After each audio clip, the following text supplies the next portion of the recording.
Esme, thank you for joining us. First of all, what's your day look like? What have you been up to? Thank you. Come straight from lunch really. Had a little shower, as you can probably tell in my hair, it's a bit of a mess. But this morning we had training on pitch and then a little bit of gym work afterwards. So it's been a nice day so far, and we've got a chilled afternoon and evening. So in terms of training, how were the vibes? What did you get up to?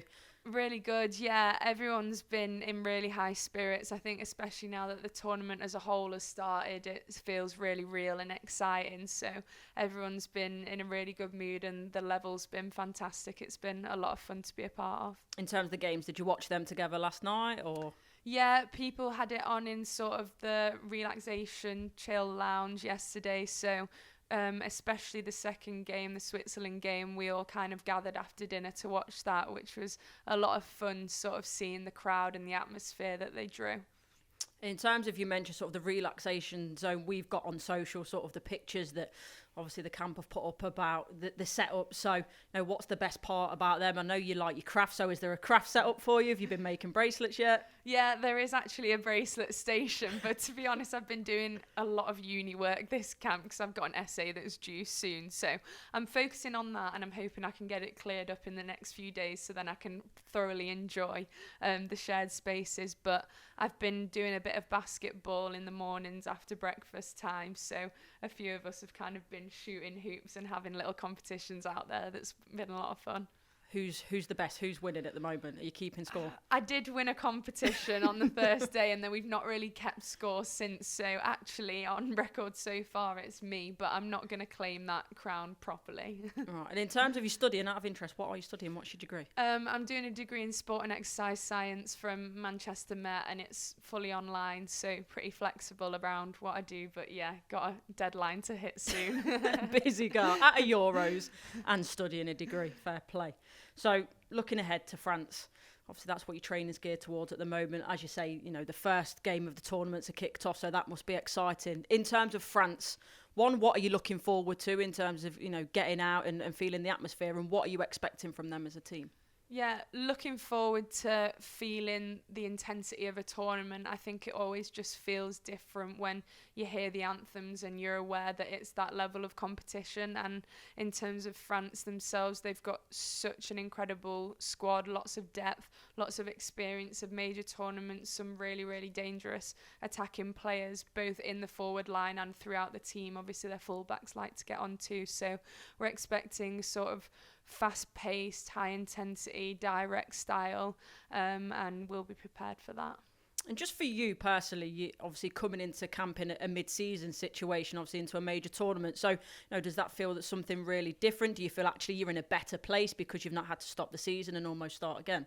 It feels different to when I came in from Australia to Australia for the World Cup, because obviously that was off the back of a season. Then we had a short break and then sort of a ramp up into the tournament, whereas obviously this time I've just carried on playing games and I feel really fit and sharp and match fit, and I think a lot of the other girls, to be fair, do too, because they were working really, really hard in the prep camps whilst a few of us were still in America. So I feel like everyone's actually on the same level, but it was nice just to be able to have that continuity of games coming into the tournament. And in terms of training this morning, I think the weather's sort of changed a little bit. So were you, intensity rather maybe a little bit higher? You felt that you weren't struggling with the heat too much? No, we've been here a few days now, so been able to acclimatise. Yesterday was much hotter than today, actually. I think it hit 37 degrees or something, but we've got lots of techniques to try and cool off, little ice towels, ice vests, and kind of pop into the shade in between drills. So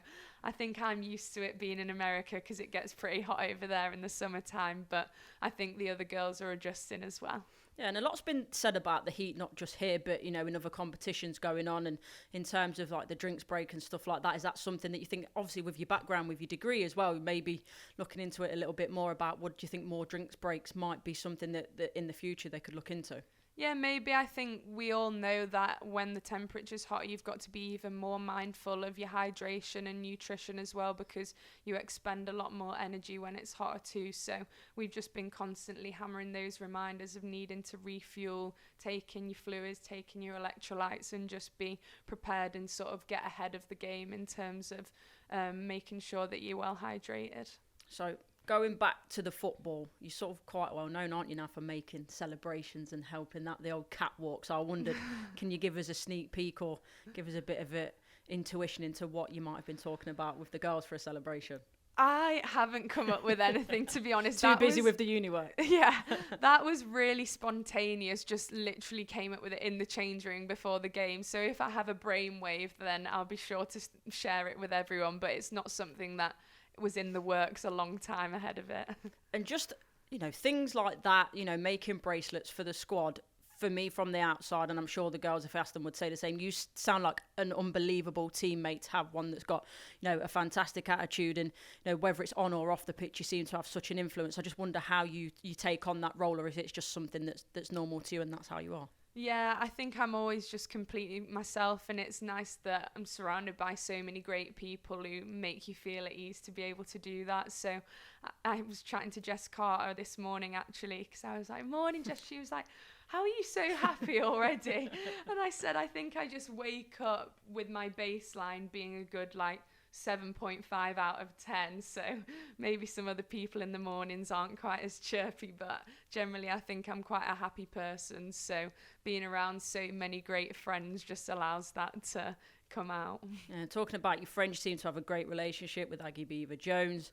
You've mentioned Lauren Hemp's one of your closest pals in camp. But, in general, is it just a really close and together camp at the moment? Yeah, we've got such a tight-knit group. Everyone gets along so well, loves spending time with one another in the downtime and just having a laugh. And I feel like that bodes well, because I feel like you fight for one another so much more on the pitch when you're bonded off it. So it's really exciting and it's really fun to be a part of. Well, talking about fun and having a laugh, we're going to end with something a little bit silly. So it's a bit of a either-or type questions. We're going to sort of go with Swiss and English. It's just really quick fire. Okay. So I'm going to start with Scaffold Pike or the Swiss Alps. Oh, the Swiss Alps are stunning, to be honest. Right, Lindt, Toblerone or Cadbury's? Oh, I love Cadbury's. You know, the one with the popping candy in? Oh, the Marvellous Creations. That's my favourite. That's the word. Yeah, so good. Right, Swiss cheese or cheddar cheese? Probably cheddar, because I don't love strong cheese. And sticking with the cheese theme, would you like fondue or cheese on toast with Henderson's relish? Definitely Hendo's. I'm from Sheffield, so... I thought you might like that one. Lake Zurich or Lake Windermere? Bearing in mind, I've seen the pictures on the boat. It looks stunning, so I probably know what you're going to pick. It was gorgeous, and the weather's probably better here, so I'll say Lake Zurich. And last but not least, Roger Federer or Jack Draper if you're into your tennis? Oh, I do like tennis. I mean, Federer is probably one of the GOATs, isn't he? But he's retired now, so we'll support Draper. Perfect. Esme Morgan, thank you so much. Thank you for having me.